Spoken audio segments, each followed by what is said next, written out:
10 heures, bienvenue dans le flash d'information de RTI 1. Des investisseurs allemands en mission de prospection en Côte d'Ivoire. Ces hommes d'affaires ont rencontré hier le Premier ministre Patrick Hachi.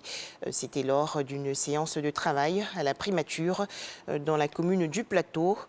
Plusieurs opportunités d'investissement ont été présentées aux businessmen allemands. Plus de détails dans le journal de 13 heures. Toujours en Côte d'Ivoire, après 2 mois de vacances, le retour en classe pour environ 7 millions d'écoliers et élèves. La rentrée scolaire 2021-2022 a donc débuté hier sur toute l'étendue du territoire national. Alors pour cette année académique, plus de 5 millions de kits scolaires d'une valeur d'environ 11 milliards de francs CFA seront distribués gratuitement aux enfants. La ministre de l'Éducation nationale et de l'alphabétisation était donc hier à Boisflé. Mariatou Koné a offert aux apprenants des kits scolaires. Le point dans ce reportage de Kader Sogodogo de RTI Boaké.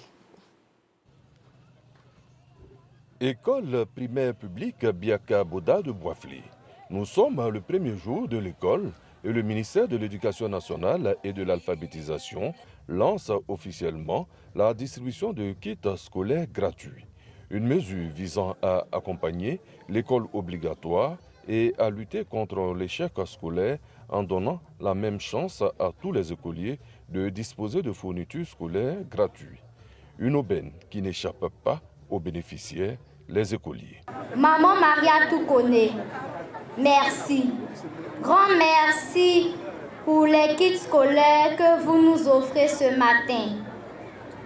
Grâce à vous et surtout à notre papa Alassane Ouattara, président de la République de Côte d'Ivoire, nous allons pouvoir démarrer l'année scolaire en toute confiance afin d'obtenir de meilleurs résultats.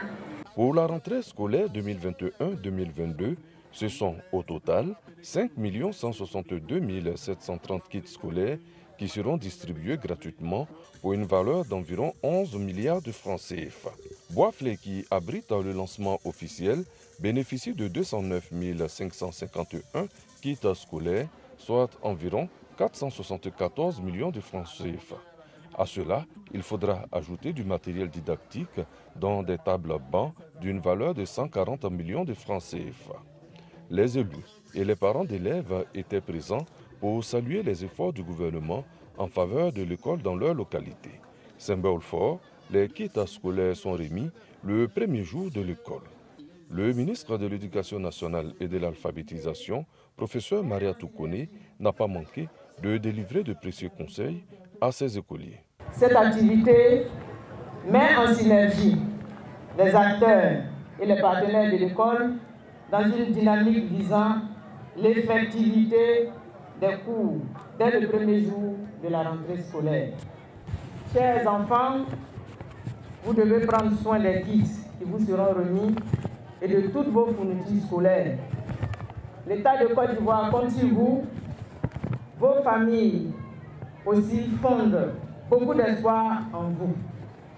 C'est pourquoi vous devez être sages, studieux, travailleurs et respectueux. Car il faut mériter la confiance de vos familles et celle de toute la nation ivoirienne. Pour accompagner le gouvernement ivoirien pour une école de qualité, les partenaires au développement seront là. L'UNICEF, en première ligne, offre pour la rentrée scolaire 1 077 394 kits scolaires, dont 750 840 pour le secondaire et 200 000 kits qui accompagnent les outils d'auto-apprentissage au primaire. Autre actualité nationale, la visite à Korogo, dans la région nord, du président du comité d'organisation de la Coupe d'Afrique des Nations 2023. François Amichia est allé s'imprégner de l'état d'avancement des infrastructures sportives. La ville de Korogo abrite en effet une des poules de la CAN 2023. État d'exécution des travaux, plus de 70%. Nous allons revenir sur ce sujet dans l'édition de 13 heures.